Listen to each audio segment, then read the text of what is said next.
Okay, so we're starting, please. If everybody is ready, then we can go. Okay.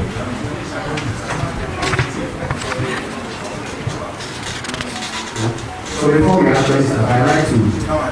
run through a list of media persons at this event. So, we have CTFM Channel 1 TV, we have Space FM, we have GDCG TV, we have Asasi Radio, ABFM is also here, Akwaba FM is here, Joy News, Adom, UTV, TV3 FM, GNA, Daily Graphic, Moonlight, Moon Street TV, Service Radio, UTV, Adom TV, Space FM, Daily Guide, KSM TV, Union FM, Chris FM. Is there anybody whose name I don't know? Yes, I mentioned. Peace FM. Peace FM is here. Okay, anyway. So,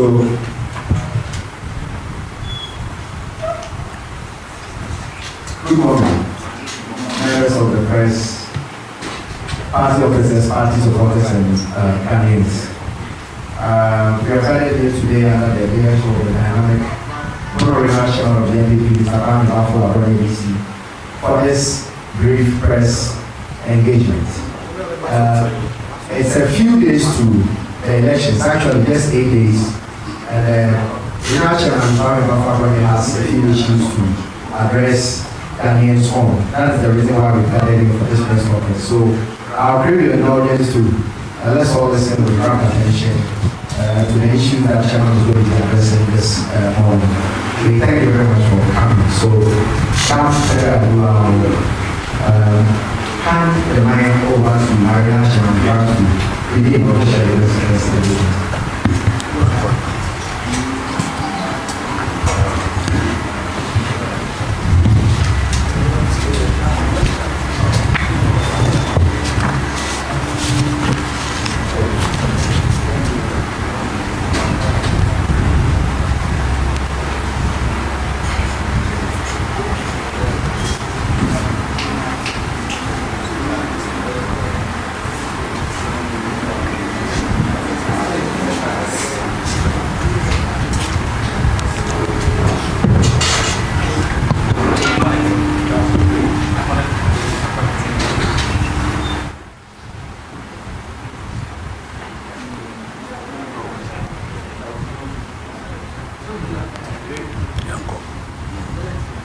Ladies and gentlemen, you are welcome once again. Are you ready for us to go? Thank you very much. English first.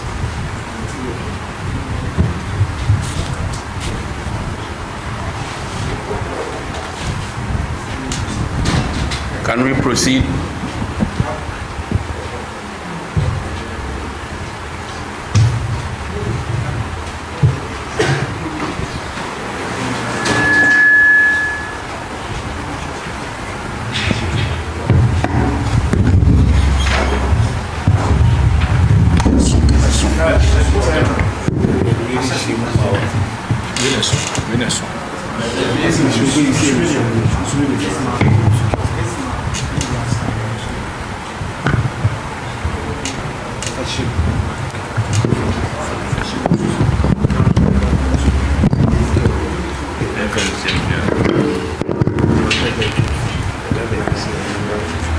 Property he was occupying at the head of state in 2016,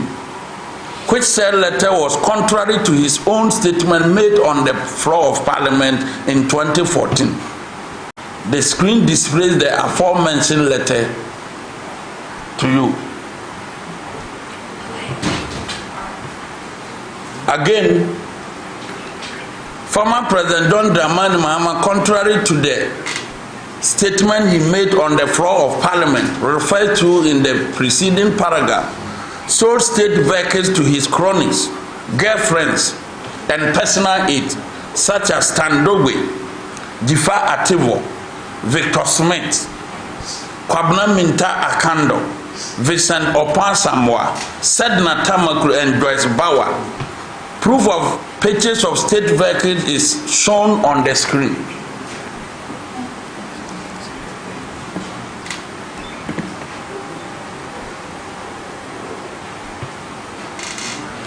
Denial of receiving ex gratia. Ladies and gentlemen, it will be recalled that Mr. John Dramani Mahama, in one of his interviews with the media, categorically denied receiving ex gratia in 2013. Former President John Dramani Mahama continued in the said interview that if anybody has evidence that he was paid ex gratia in 2013, that person should submit the evidence to the public. We wish to state emphatically that Mr. John Dramani Mahama is not only a pathological liar, but an untruthful person who should not be allowed to occupy the highest office of the land again.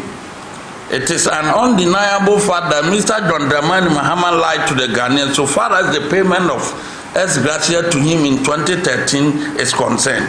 We would like to put on record that Mr. John Dramani Mahama did receive ex gratia in 2013.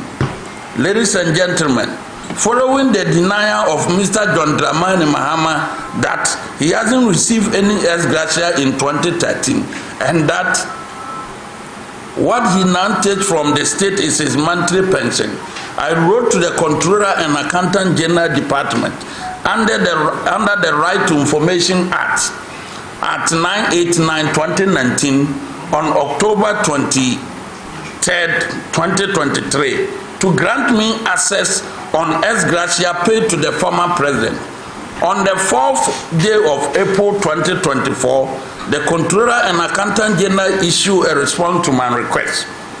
Ladies and gentlemen, the Controller and Accountant General Department response is contrary to the claim made by the former president, who is the presidential candidate of the opposition NDC. It could be gleaned from the Controller letters that the former president was paid ex gratia in 2013 for the period he succeeded the late president in 2012. Ladies and gentlemen, it could also be seen from the responses that former President John Dramani Mahama monthly pension, which is in the form of ex gratia, has been increased from 29,899 Ghana cedis in 2017 to 49,730 Ghana cedis in 2024. This information could be supported by the attached documents from the Controller and Accountant General Department, as could be seen on the screen. 2011, which was chaired by Professor Abel Kojo Fiajo. After the commission deliberation and consultation with the Ghanaian people, a report was submitted to the president on 20th December 2011. Ladies and gentlemen, on June 2012, while the late president was on sick bed in the United States of America, Mr. John Mahama, who was then acting as the president, issued a white paper in respect of the constitutional review report and for his usual law for ex gratia, accepted the recommendation from the commission that an independent emolument commission should be established to determine the salaries, allowances, and emolument of all public officers, from the president to the lowest ranking public officer. This was contained in page 14 of the government white paper issued by John Dramani Mahama in June 2012. Flowing from the above, it is clear that Mr. John Dramani Mahama cannot be trusted on his promise of cancelling ex gratia in the unlikely event that he becomes the president of the Republic of Ghana. It is evidently clear that Mr. John Dramani Mahama loves or likes ex gratia more than his wife Rodina Mahama. We are therefore calling on the electorate to flatly reject the return of John Dramani Mahama to the Jubilee House. The 49,730 Ghana cedis that he receives every month in the form of ex gratia is enough for him. How many teachers, nurses, doctors, or civil service or public servant workers receive that amount every month on retirement? Thank you for coming. The 3 verses.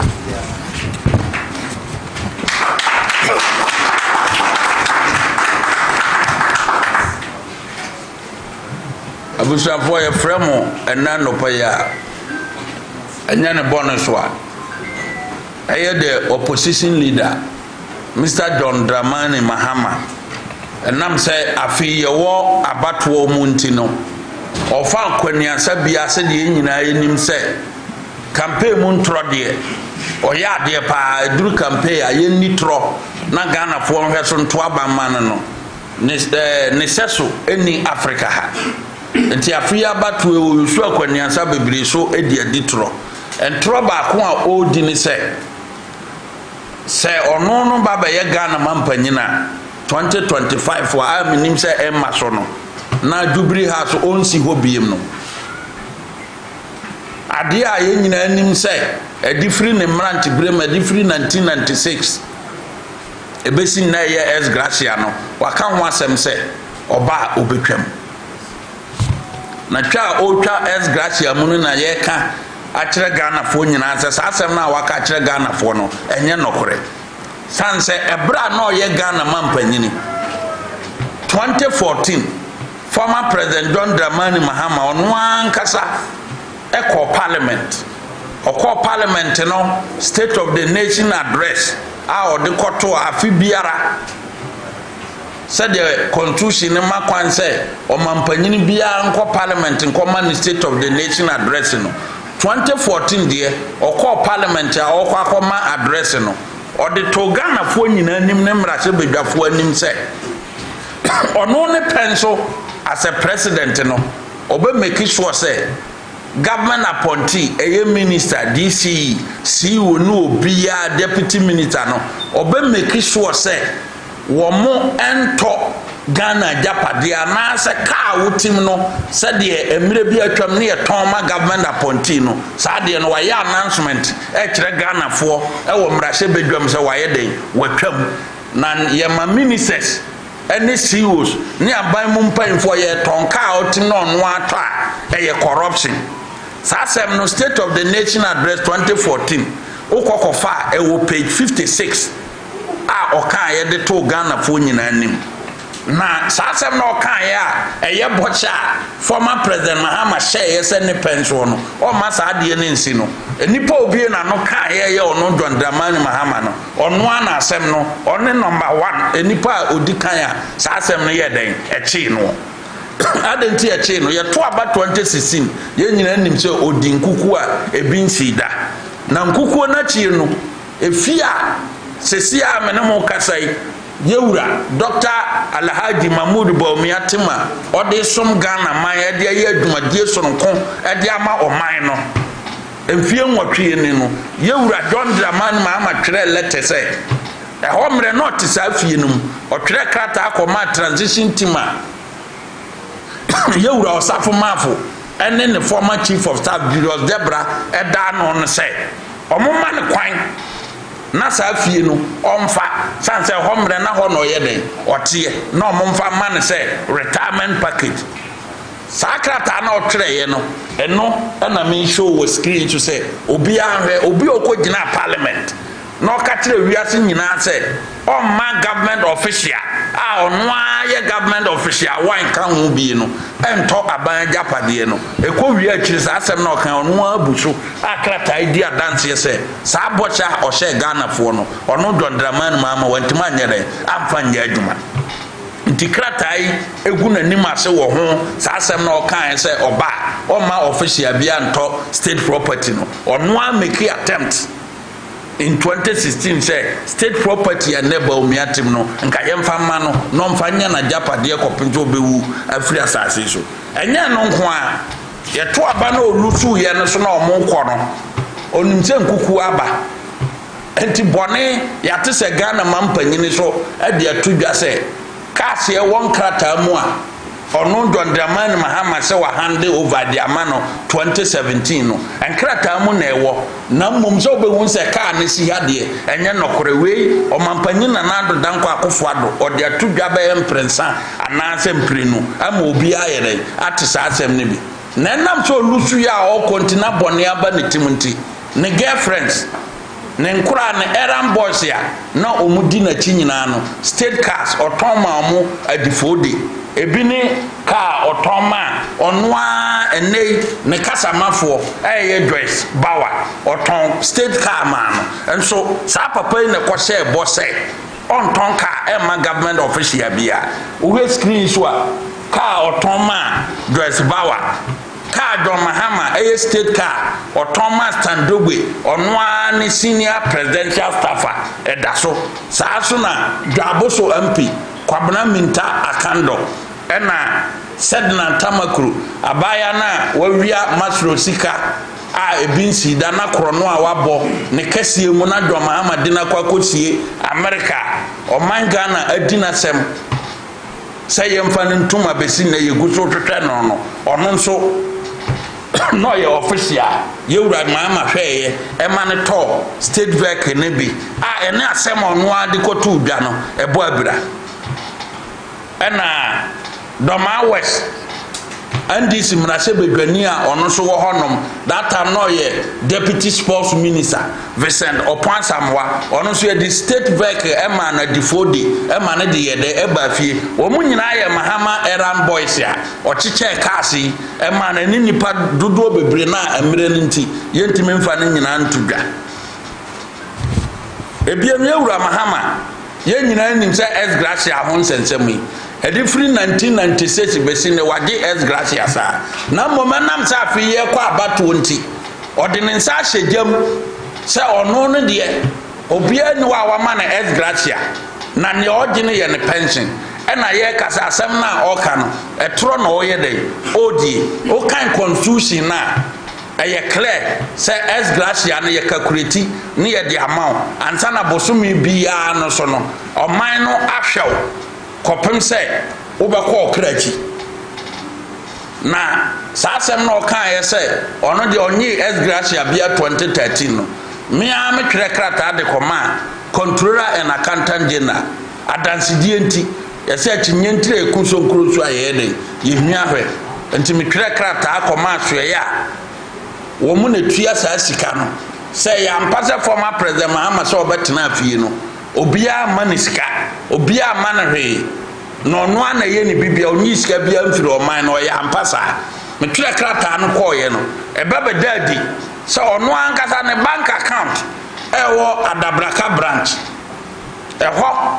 ena 2013 yesa na o man sika puduo edi kogu no mu enu achi no 2017 MPP aban eba na nado neteso no na bosome bia no na katua eye 29,899 Ghana cedis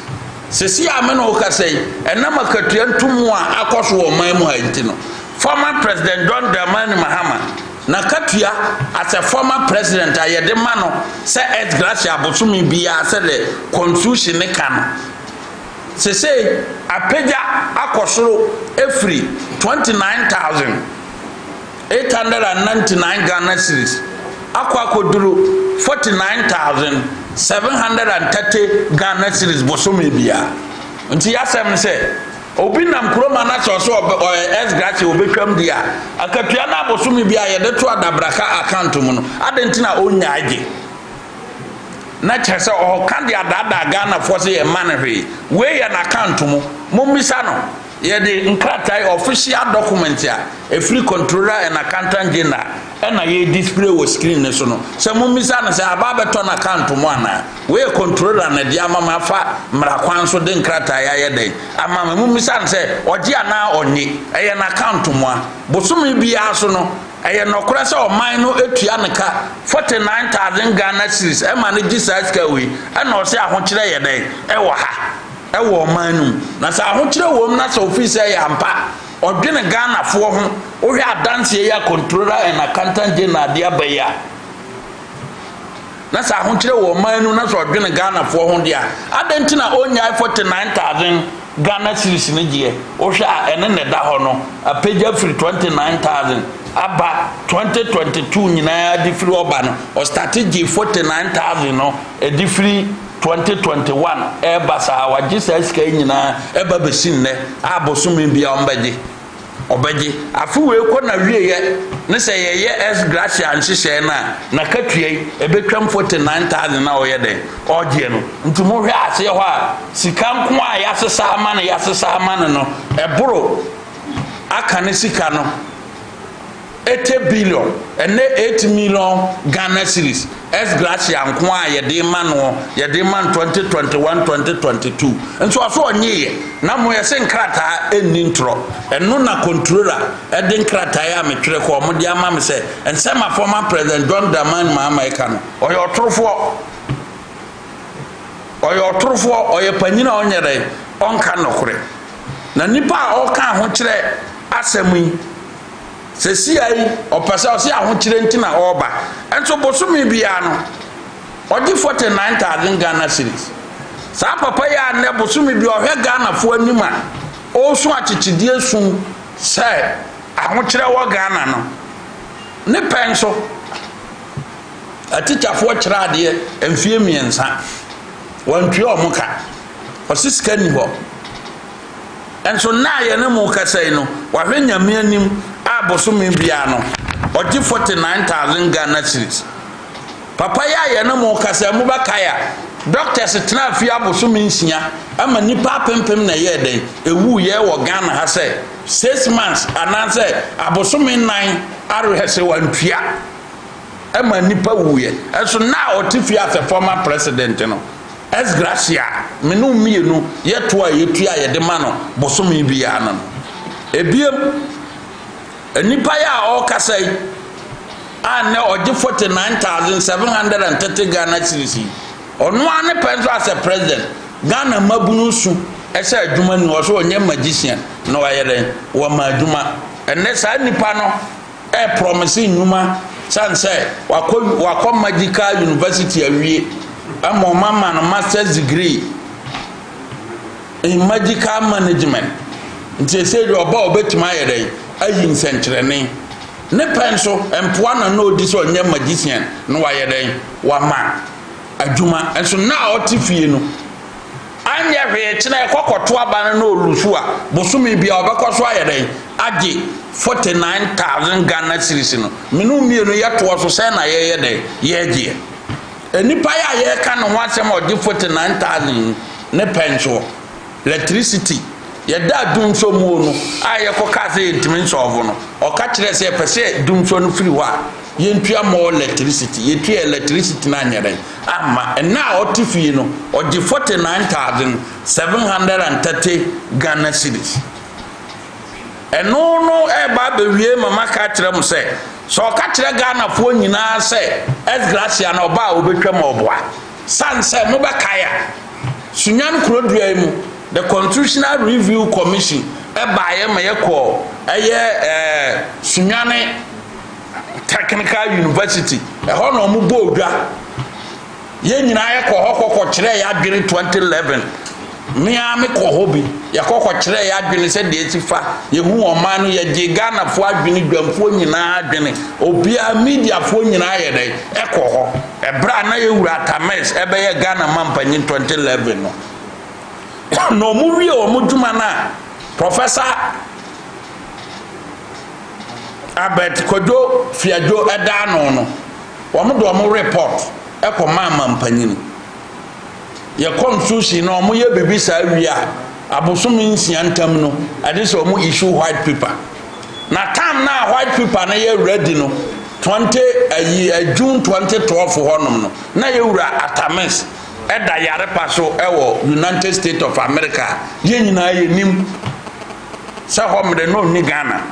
enti abosome nsia no e ba beso no enipa no ye acting president so we report na and this pencil John Mahama ni atames no muju o man so a commission ne ka say ade a ye S Gracia ade wo muntimi nyere enyim firi wo ne enyim firi wo tena nti so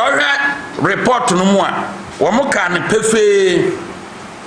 ewo report no se wo mo yi firi mu anyere enye yie nti ama wo mo issue white paper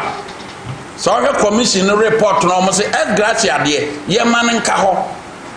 page 14 our government white paper no wo mo kan wo mo say NDC pension ana John Mahama na ye mampanyini no acting president no wo mo say gracia de yifiri wa nyeyi na nipa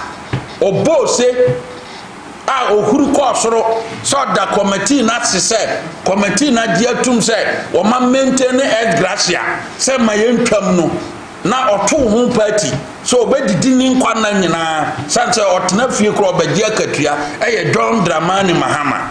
na ne harso ene ne ntem so nti o sign krata na gitumu ayo page 14 said gracia de enka ho kopenso ono John Mahama beden ebewu afiri wiase nti so assign sa white paper na so no wonya sign wie say pa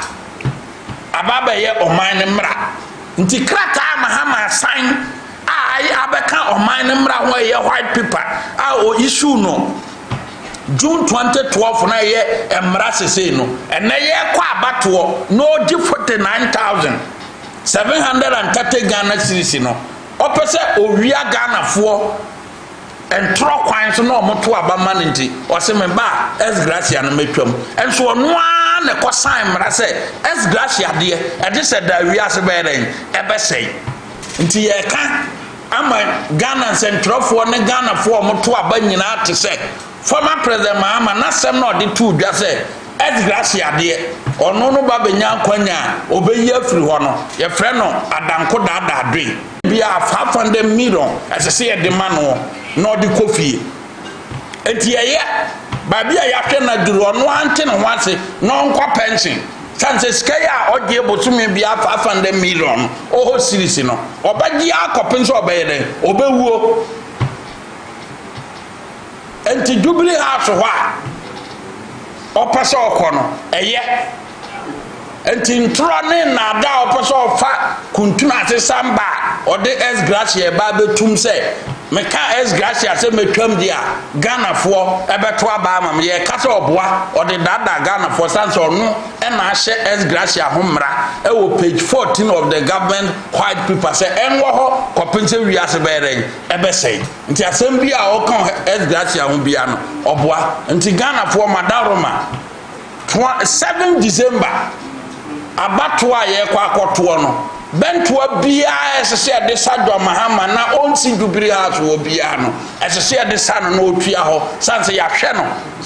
na asese ye hwe na akopinto obere obewu ni ya bisa se Ghana adwumayefo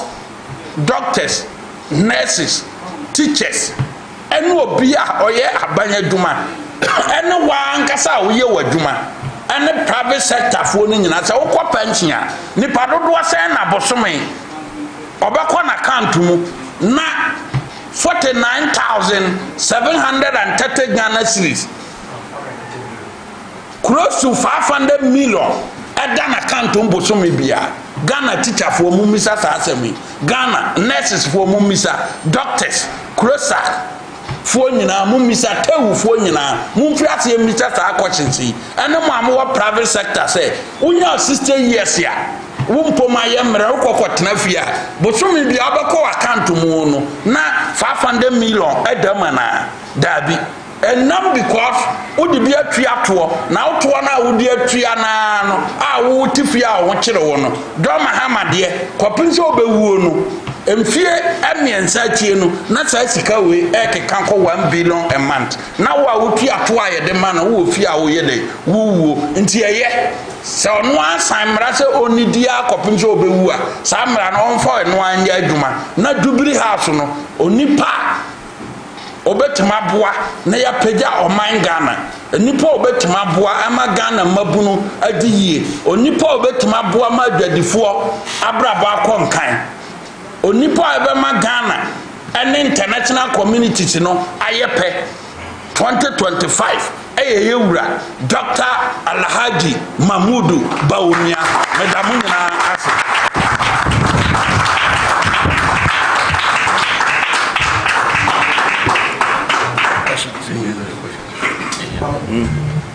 Okay, so we will take at this juncture, we'll take a few questions from members of the media. If you have any questions, we'll take about 4 questions and we'll bring this whole program to a close. If anyone, thank you. Not a question.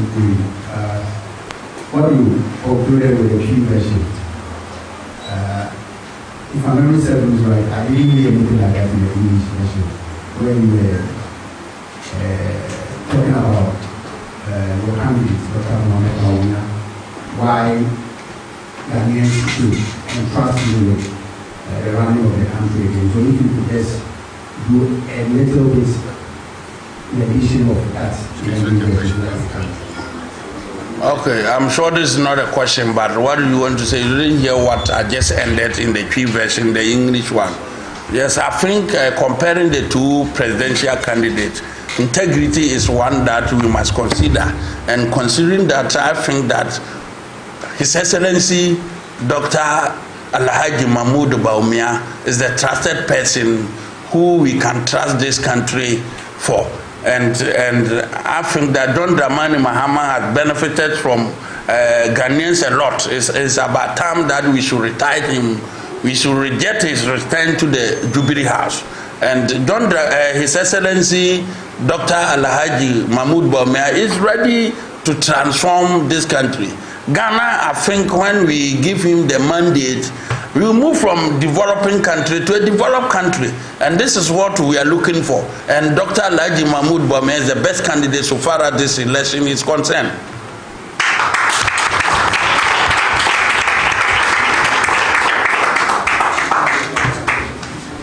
Right, Chair, thank you very much. I just know the difference between ex-gratia and then mentally pension, as you all know. You know our fathers, when they complete their year of service, after 16 years, they collect lump sum and then mentally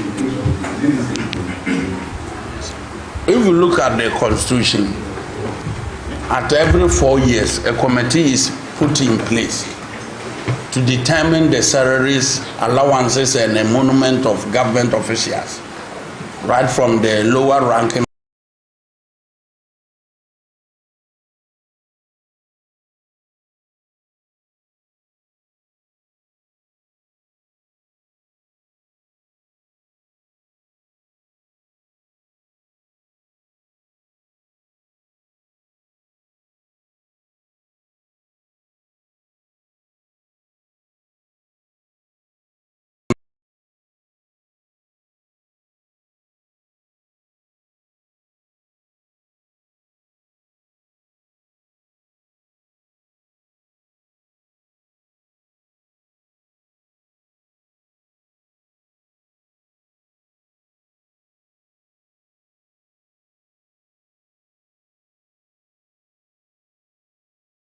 officer to the highest public official,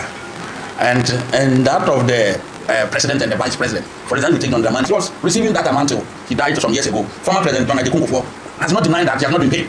But that of John Dramani Mahama, he's saying that nobody, since he retired from office, Nana Danko Akufo-Addo government has not paid him a penny.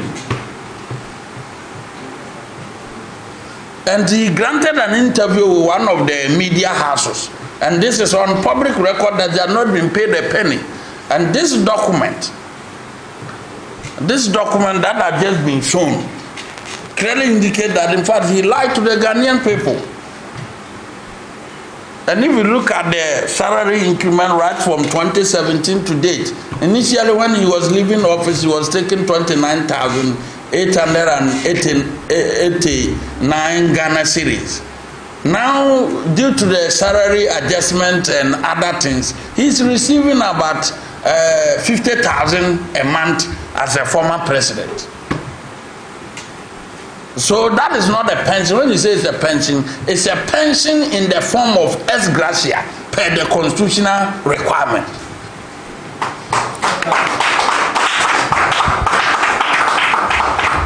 Are there more questions?